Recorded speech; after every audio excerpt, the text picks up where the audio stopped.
There's no doubt the electrification of the automobile is well underway. However, the tipping point, that inflection point when more consumers choose to buy an electric vehicle over a gasoline-powered one, is still a ways away. There are many reasons for this, but the most obvious one is infrastructure. There's a gas station, or 3, at every intersection. The electric car world, meanwhile, still hasn't bothered to agree on a charging standard.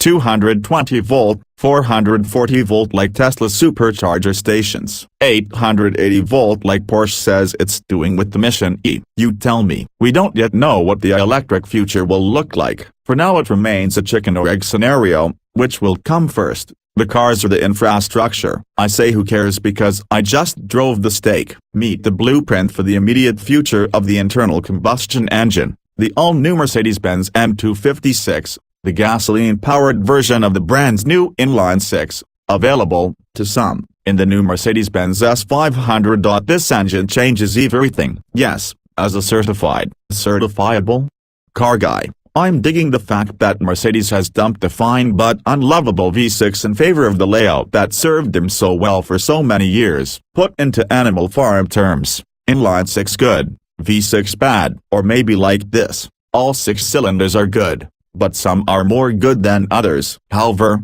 that's not the big picture. This is, there are no belts. The M256 employs a 48-volt electrical system, so the AC compressor and water pump are electric. The alternator is integrated into the starter motor, both of which actually comprise a part called the integrated starter generator, or ISG. It's an electric motor wrapped around the crankshaft, sandwiched between the engine block and the transmission.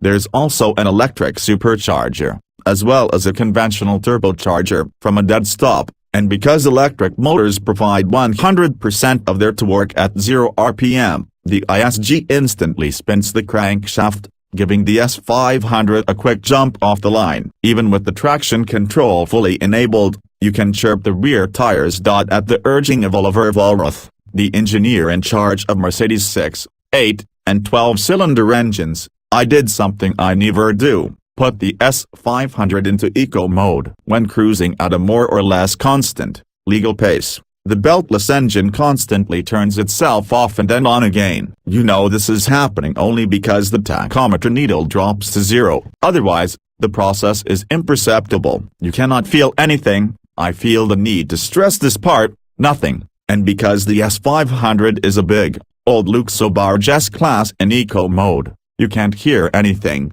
either. It seems fake. We don't know the fuel consumption for this engine on the US cycle yet, but expect it to be better than the V6. Mercedes claims the new i6 puts out 22% less CO2 than the old 4.7-liter V8. Mercedes-Benz's slogan is the best or nothing.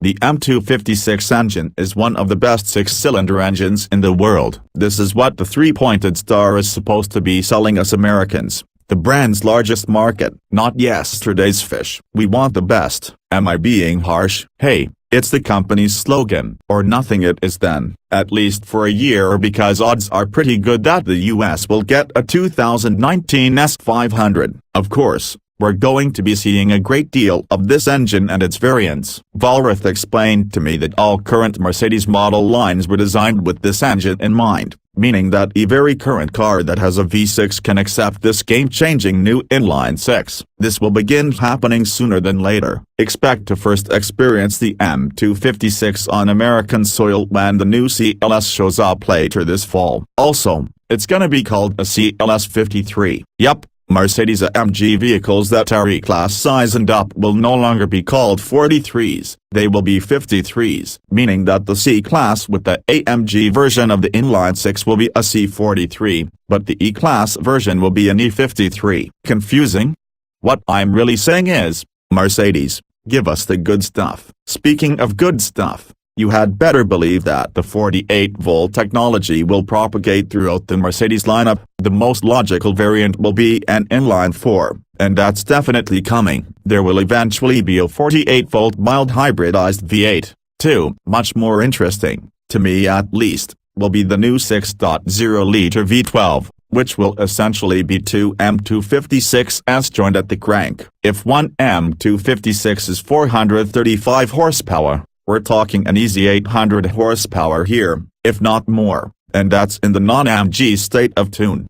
1000 horsepower electrically assisted beltless 12-cylinder. Me want now. Me bet you want now, too.